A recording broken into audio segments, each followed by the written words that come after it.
السلام عليكم حبايبي، عاملين ايه رايكم نشوف في الانسه شيراز لابسه ايه النهارده؟ الطاقيه الجديده بتاعتها شكلها ايه؟ شايفين الغرزه بتاعتها دي؟ غرزه جبال القلب، غرزه جميله جدا. شايفين الغرزه عامله ازاي؟ المفروض الغرزه دي انا بشتغلها بلون ساده، يعني هو بلون واحد بس، لكن انا حبيت ادخل فيها اللون النبيتي هنا عشان تديها بس ايه، سطوع او لمعه كده من جوه. شايفين شكلها عامل ازاي؟ اتمنى طبعا تعجبكم وتشتركوا في القناه وتفعلوا الجرس. ويلا بينا نبدا ونقول بسم الله الرحمن الرحيم. هنشتغل الطاقيه بتاعتنا دي مع بعض ازاي.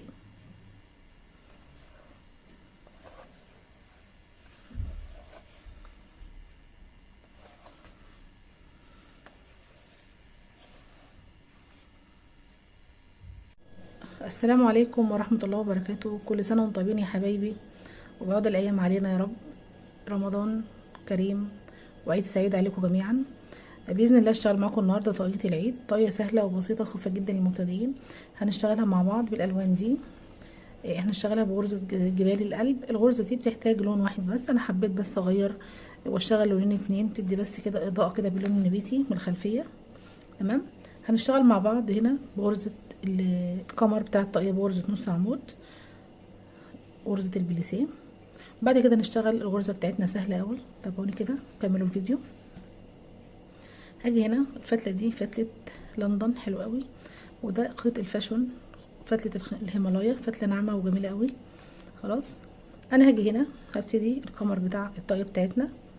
هعمل عقدة البداية، هشتغل هنا بإبرة مقاس 4. المفروض اشتغل بإبرة 3.5، لكن انا مش عايزة الطاقية تبقى مقفولة ومكتومة قوي، انا هشتغلها بإبرة مقاس 4.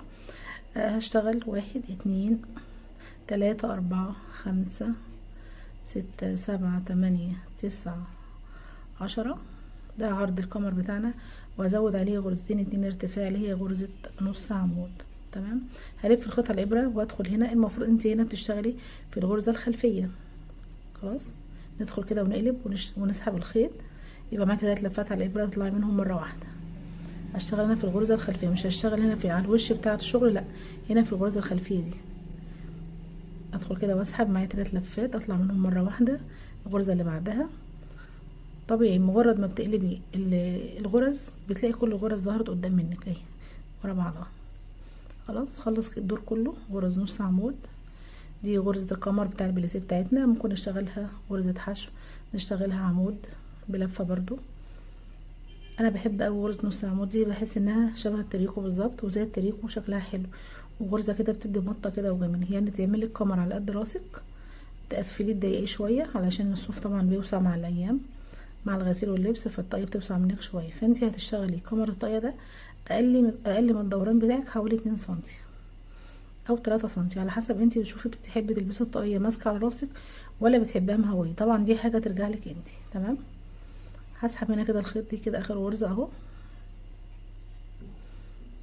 ده العرض القمر بتاع طاقية. هرتفع بواحد 2 سلسلة اهو، والف كده القمر، واجي هنا برضو في الغرزة الخلفية ادخل واسحب هنا واطلع من 3 لفات، وارجع الف وادخل تاني واسحب من 3 لفات، وهكذا هفضل اشتغل كده راحة جاية راحة جاية. وكل دور هرتفع ب2 سلسلة واكمل بقية الدور لغاية ما اوصل لطول او دوران القمر بتاع الطاقية. تمام.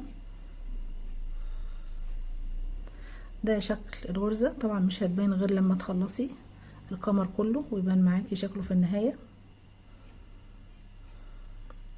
واهم حاجة وانت شغالة ما تنسيش الغرزة الاخيرة بتاعت السطر. اهم حاجة الغرزة الاخيرة ما تنساش عشان الشغل بتاعك كله يطلع مظبوط. وارتفع ب2 سلسلة وارجع الف كده القمر وارجع اشتغل تاني في الغرزة الخلفية. تمام كده. هفضل شغالة كده راحة جاية راحة جاية لغاية ما اخلص القمر كله. تمام. هخلص القمر وارجع اوريكم شكله وصل بقى شكله ايه. خلاص خلصت انا كده الطول بتاع القمر بتاع الطاقية. زي ما اتعودنا كل مرة كده هنقوم حاطين الجنبين على بعض. تمام. وهنبتدي نقفل. شايفين ده العرض بتاع القمر اهو. هنبتدي نقفل القمر بتاعنا عشان نشتغل عليه الغرزة الرئيسية. هسحب كده الغرزة كده ماشي اهي، وابتدي ادخل هنا اعمل غرز حشو. كل غرزة الغرزة المقابلة ليها هدخل فيها واشتغل غرزة حشو.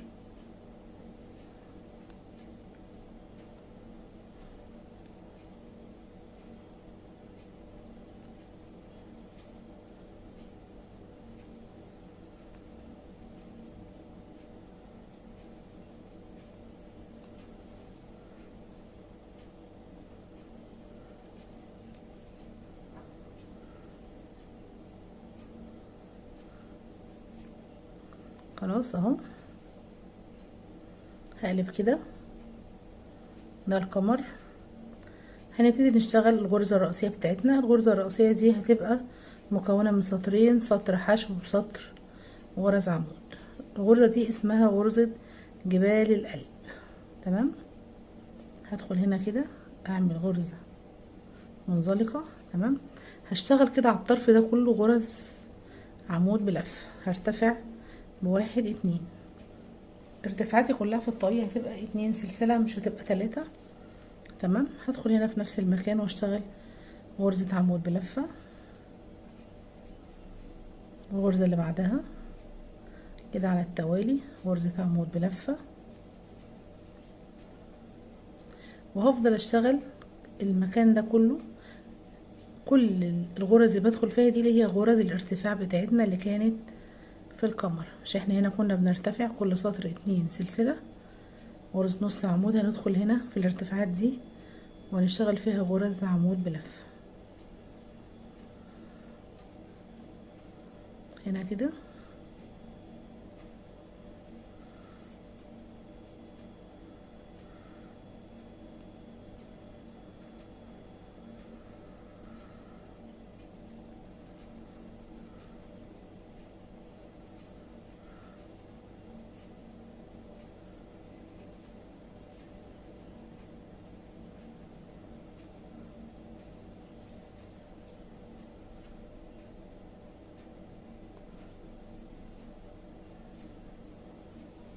خلص السطر كله كده. خلاص السطر كله لفيته بغرزة عمود بلفة.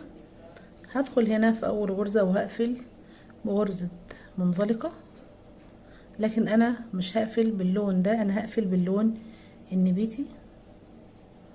تمام. اللي انا هدخله في الطاقية. تمام.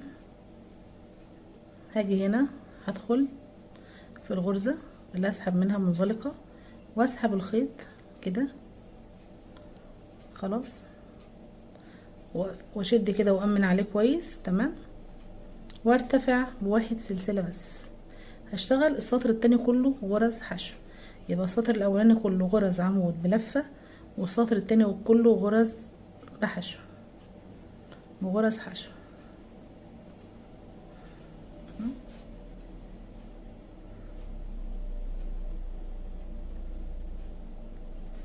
طبعا انت ممكن تشتغلي الطاقية ديت بالخيط السادة، يعني اقصد بلون واحد، مش شرط لونين، لكن انا عايزه اظهر الغرزة واشتغلها بلونين اتنين. ممكن طبعا تبدلي على اللون ده الرصاصي، الاسود، البني، الزيتي، اي لون عندك تشغليه يطلع عليه. اظن سهل كده. اشتغلت غرز عمود بلفة سهل جدا تطلع عليها بغرز الحشو. ده شكلها. خلاص كده السطر كله غرز حشو بعد غرز العمود. المفروض دلوقتي هقفل بمنزلقة، لكن مش هقفل بنفس اللون، هقفل باللون التاني. وكل سطر كده بتقفلي بعكس اللون. هدخل هنا كده في اول غرزة واسحب باللون ده. تمام كده. واشد اللون التاني النبيتي كده. خلاص. هرتفع زي ما قلت لكم بواحد اتنين. خلاص. الغرزة بتاعتنا هتبقى نظامها ايه؟ هاجي هنا على العمود ده هشتغل فيه عمود امامي، هنزل من تحت العمود واسحب. تمام. ده كده اول ايه، اول عمود. خلاص. العمود التاني هشتغل فيه غرزة عمود بلف. اللي بعده هشتغله غرز عمود امامي.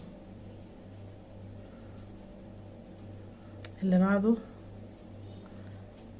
عمود بلف. اللي بعده عمود امامي.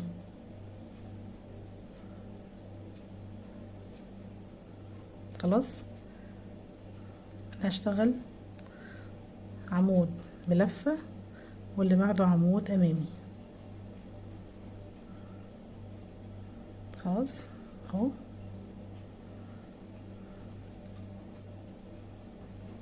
يبقى غرزة عمود امامي وغرزة عمود بلفة.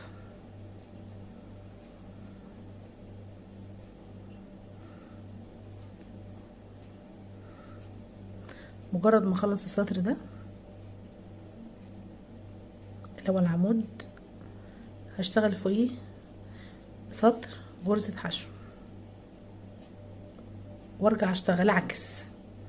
العمود الامامي ده هيبقى عليه عمود بلفة والعمود اللي بلفة يبقى عليه عمود امامي. تمام. انا هنا اخر عمود اشتغلته كان عمود بلفة، اللي بعده على طول شايفين اهو ده كده بلفة وده هيبقى امامي.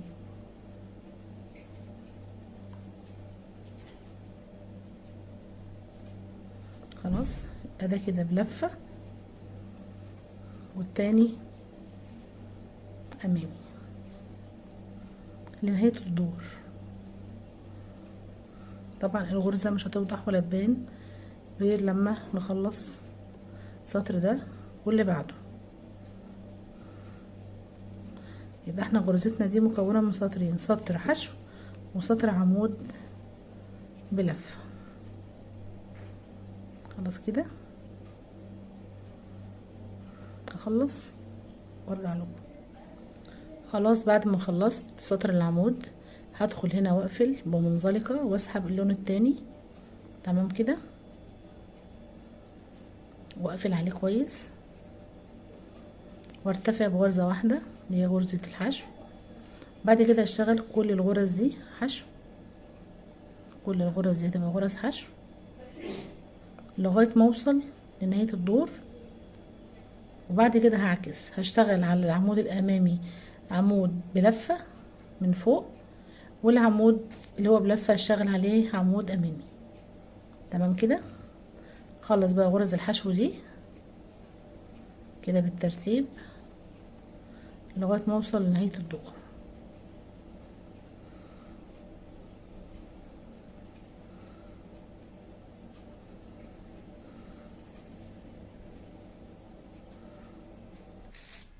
خلاص كده بعد ما خلصت سطر الحشو هقفل هنا بمنزلقة واسحب اللون اللي على الدور كده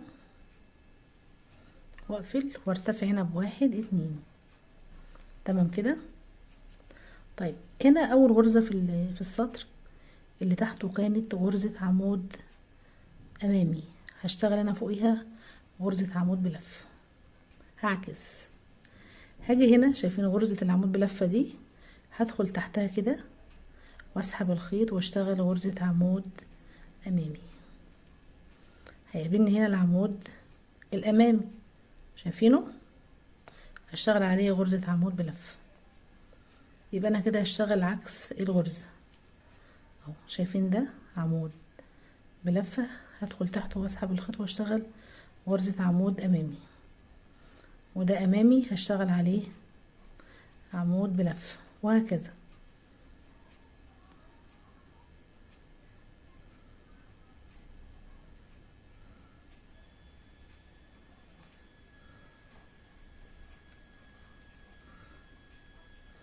ده العمود العادي هدخل تحتيه اهو. هفضل شغالة كده لغاية ما اطلع بطول الطاقية. يبقى احنا هنا الغرزة بتاعت الطاقية بتاعتنا شايفين يبقى سطر حشو وسطر عمود، واحد حشو واحد عمود. السطر اللي فيه العمود هتبقى غرزة عمود بلفة وغرزة عمود امامي، وكل سطر هبدل عكس الغرزة. الامامي اعمل عليها عمود بلفة والعمود بلفة اعمل عليها امامي. هخلص انا كده وارتفع بالطول بتاع الطاقية. تمام. سطر حشو وسطر عمود بلفة، وبعد كده ارجع لكم احنا نعمل مع بعض ايه. كده وصلت للطول النهائي بتاع الطاقية بتاعتنا حوالي 22 سنتي. ده شكل الغرزة.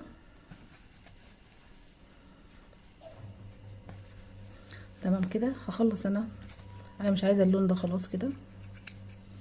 تمام، اللون النبيتي ده خلاص مش عايزاه. هاجي هنا عشان اقفل الطاقية بتاعتنا. خلاص هسحب كده جزء من الخيط عشان اقفل بيه. ماشي،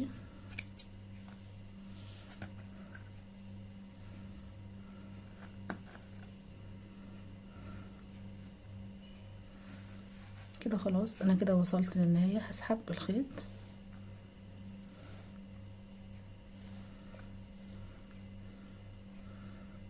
وهلضمه هنا في الابرة عشان نقفل. خلاص شايفين ده شكل الطاقية اهو.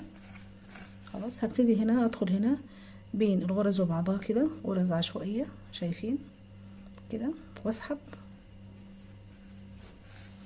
عشان اجمع الطاقية. خلاص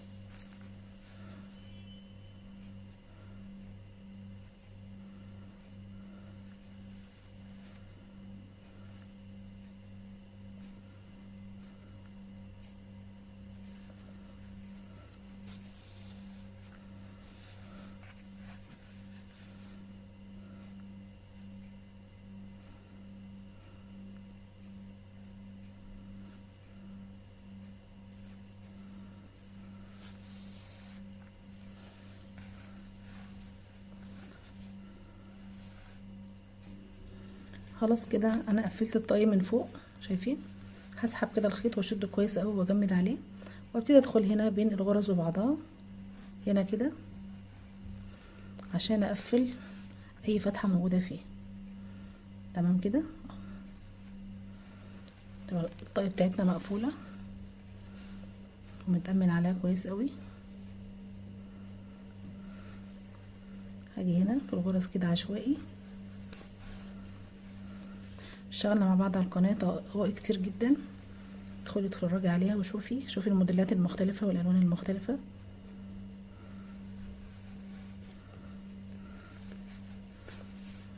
كده بالراحة اهو.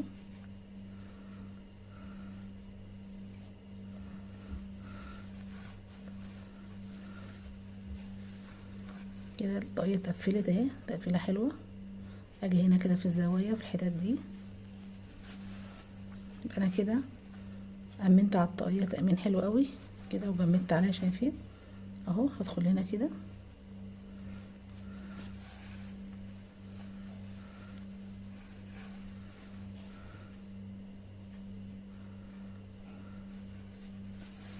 كده، ما عادش فيه زوايا ولا فيه بروز طالعه خالص شايفين اهو.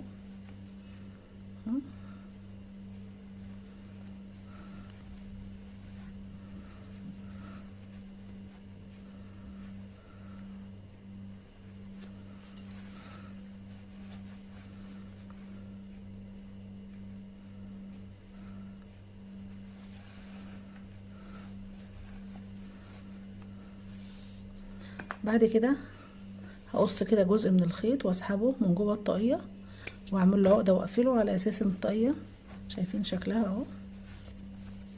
هسحب كده من جوه الخيط اهو،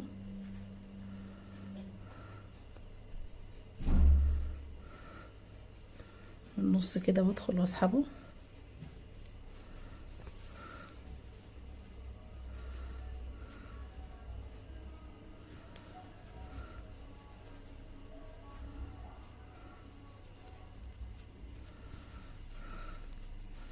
خلي بالك طول وانت بتشتغلي فين اهو.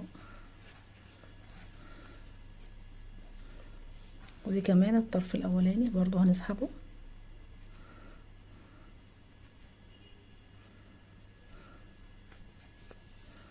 خلاص كده احنا سحبنا الخيط الناحيتين اهو. هنربطهم ونعمل لهم عقدة كده علشان ما تفكش مننا شايفين كده. بفضل الله الطاقية بتاعتنا خلصت. الفيديو بتاع النهارده خلص. شايفين الغرز كلها عامله ازاي في منتهى شياكه وجمال. ما تنسيش بقى اللايك والشير، اشتركي في القناه، سيبي لي كومنت. والسلام عليكم ورحمه الله وبركاته.